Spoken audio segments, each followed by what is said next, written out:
say, it completely transformed my life. I grew up on a council estate with many friends and family around me, and it was brilliant. It was well designed, it was well thought through, it was truly affordable. There was a fantastic landscape and strategy, there was pedestrianised areas. I could walk to school for miles without having to cross a road, which was a really good thing, because not many people got knocked over on our estate. So it was a very safe, stable, beautiful and affordable place to be. Well, there's even another phrase, which is affordable housing. So it's just something else that we're bombarded with in the house building industry. For me, there's not really any difference. It should be decent quality housing that's stable, that's safe, and for truly affordable rent. Well, it helps those most in need, and that's the right thing for council housing to do. And because we've built so few, unfortunately, there's a stigma attached to it, a really bad negative one. And fundamentally, I think that has to change.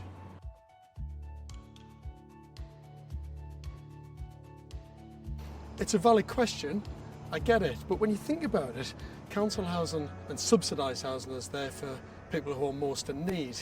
You know, teachers, nurses, people who are in the military, people who make a massive contribution to the social good. And the Addison Act, when it started in 1919, was all about that. Off the back of the First World War, providing houses for soldiers and families who had returned from such a terrible time. So for me, a society needs to help those most in need, and if that means subsidised housing, then so be it.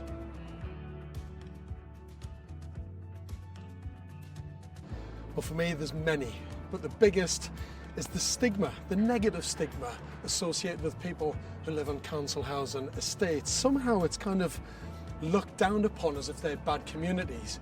Honestly, they're not. I've been in so many fantastic council housing communities, wonderful people who really care about the people in their area and where they live. It's had a terrible impact, to be honest with you. On the one hand, it's been good that it's provided homes for many people, it's improved the lives of many families across Britain. But if we haven't replaced the number of council houses with the number that's been sold, that causes massive affordability issues and social divide. For me, the principle of not replacing one for one has caused one of the biggest problems in the housing industry. I'll tell you what, it's hard to even put that into words.